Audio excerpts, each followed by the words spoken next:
Welcome to Open Your Reality. I'm going to be dropping a lot of spiritual bombs today, so brace yourself for impact.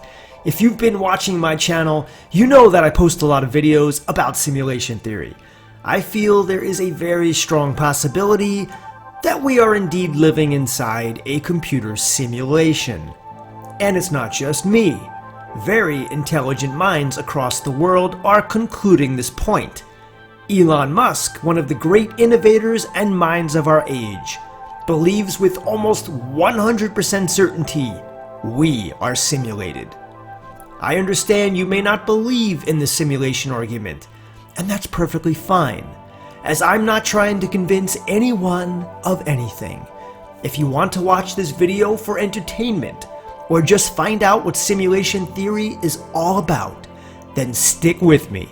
Now, I've made a number of videos explaining different facets of simulation theory, but none that really tie all the information together. That's my goal for this video. If you're new to my channel, and this is the first video you're seeing from me, have no concerns. You're in the perfect spot. This video will touch on a lot of things, and be more free-flowing, but it's going to be super informative and jam-packed with all kinds of cool spiritual knowledge. Oh, and if you haven't subscribed, please do so. And give me a big thumbs up. I truly appreciate that. And thank you to all the people who have been leaving comments. I definitely try to read and respond to as many as possible. With all that said, let's jump into the abyss. Where to begin? Well, first of all, we know that there is a creator. This universe has intelligent design. But then again, of course it does, because it is an advanced computer simulation. Whether you believe it or not, reality is computed with ones and zeros, and everything that exists, including your consciousness, is nothing more than information. Now, the important thing to understand for people new to simulation theory is that we cannot travel outside the simulation. Our whole universe, all the dimensions in it, and every last one of us are all part of the simulation. But whoever or whatever simulated us lies outside of it, and that's a place we just can't go. I know it's difficult to accept this, but it's one of the major ideas of the theory. Nick Bostrom, Tom Campbell, and Edward Fredkin, all important players in formulating various aspects of the simulation argument, all agree on that point. Let me illustrate it this way. If you are playing The Sims, do you think the simulated characters on the screen can see you? Nah, they can't. They can't see you, they can't hear you, and they sure as well can't touch you. But it's the same deal for us, except we're the Sims. This understanding is quite distressing for most people to learn. But don't despair, it gets better from here. At this point, you may be wondering, who simulated us and why? Those are great questions. If we want to extrapolate from the viewpoint of science, we must concede that the creator will always be unknown to us. This is because, as I said earlier, the creator exists outside the simulation. If we want to postulate, we can presume the creator is God, and that's as good as any answer can be. So, now to the why. Why did the creator design the simulation we inhabit? Several answers come to mind.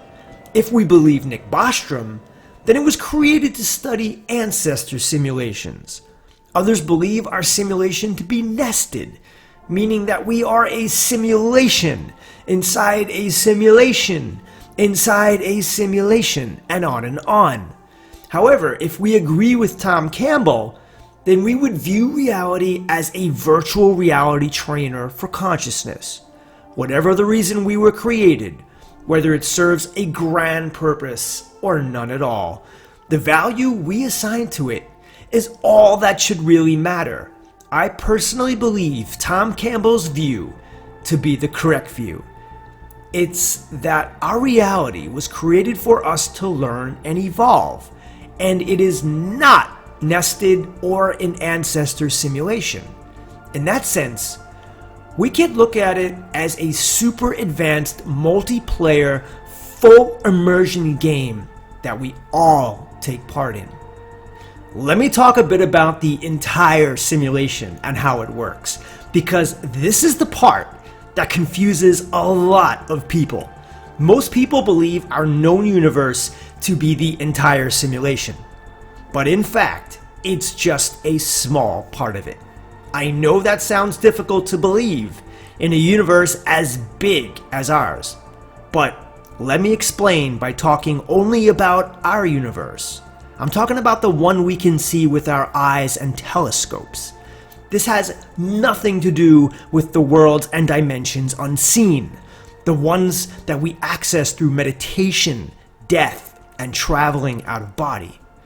When we look out at the stars and other galaxies in our known universe, are we really viewing entire other worlds and suns like ours? In fact, the answer is no. We are just seeing points of light in the sky. This is because the simulation only renders that which we focus our attention on. For example, a faraway planet like Saturn has only been a bright point of light in the night sky for most of human existence. But as our technology gets better, we can zoom in closer to it, even send satellites near it.